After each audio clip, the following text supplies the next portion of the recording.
Good day and welcome to the Voice Online TV with me, your presenter, and I am Misanka, bringing you the latest development across the country. First, the headlines.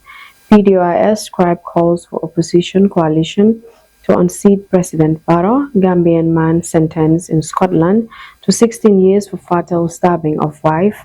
UMC campaign manager defends Talib amid Sabali's criticisms. Vista Bank staff cleared in the 2.59 million GPA fraud trial. Gambia draw Ivory Coast, Ghana, and Somalia in AFCON Pamoja 2027 qualifiers. Now the news and details.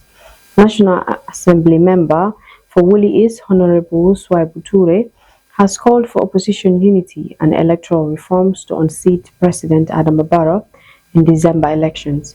Honorable Ture, who is also the Secretary General of the People's Democratic Organization for Independence and Socialism, PDOIS, urges that the current political system favors the ruling party. Speaking in an interview with The Voice, Ture says opposition parties continue to operate under what he described as an uneven political environment, citing limited access to state resources, media coverages, and electoral structures. You're competing with people who are already 50 meters in front of you, he said, criticizing what he termed as absence of level playing field in the Gambian politics. Now we head to editorial. Opposition unity, electoral reform, and the road of political competition in the Gambia, calls by Swaibu Ture for opposition unity and electoral reform ahead of the December elections, raise long-standing questions about fairness, competitiveness, and institutional strength in Gambian politics. Ture, who also served as Secretary General of the People's Democratic Organization for Independence and Socialism, PDOIS, urges the current political environment places opposition parties at a structural disadvantage. His claim that opposition actors are effectively starting 50 meters behind.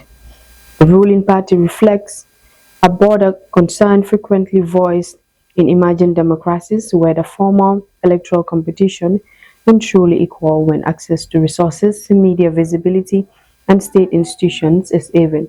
We'll go for a quick break and we'll be right back.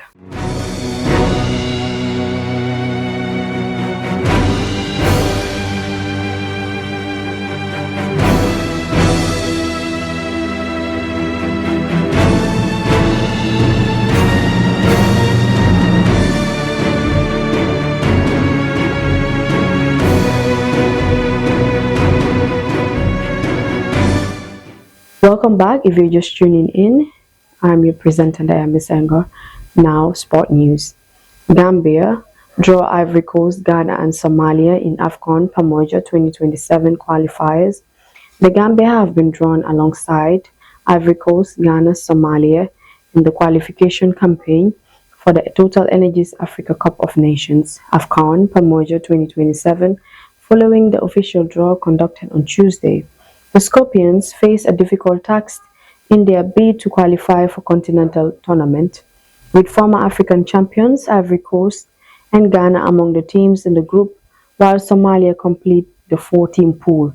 According to the qualification schedule released after the draw, the campaign will be played across international windows. Match days 1 and 2 are scheduled for 21 September to 6 October 2026, while matches 3-4 will take place from 9 to 17 November 2026. The final round of matches, covering match day 5 and 6, will be played between 22 and 30 March 2027.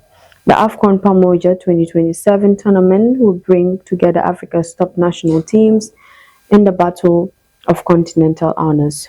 We'll take a quick recap of the headlines. PDOIS scribe calls for opposition coalition to unseat President Barrow. Gambian man sentenced in Scotland to 16 years for fatal stabbing of wife. Activists oppose call to remove investigative article on Jame assets. Vista Bank cleared in the 2.59 million GPA fraud bill. UMC campaign manager defends Talib and Amid Sabali's criticisms. Gambia draw Ivory Coast, Ghana and Somalia in AFCON Pamoja 2027 qualifiers. Standard newspaper headlines. Manager gets death sentence for killing his robbery victim. Bloomberg Forum pushes all adoption in finance sector. Barrow urges Sidi Ajata to join him in national development. And the Point newspaper headlines. Open bread sales study exposes Gambia's growing food safety threat. CRR not appeals for firefighters and raising blaze threat. Gambia Embassy in Washington, D.C. opens door for global cultural tour. That's all for now. You're watching The Voice Online TV with me, your presenter, Naomi Senghor. Do stay tuned with our programs and have a nice day.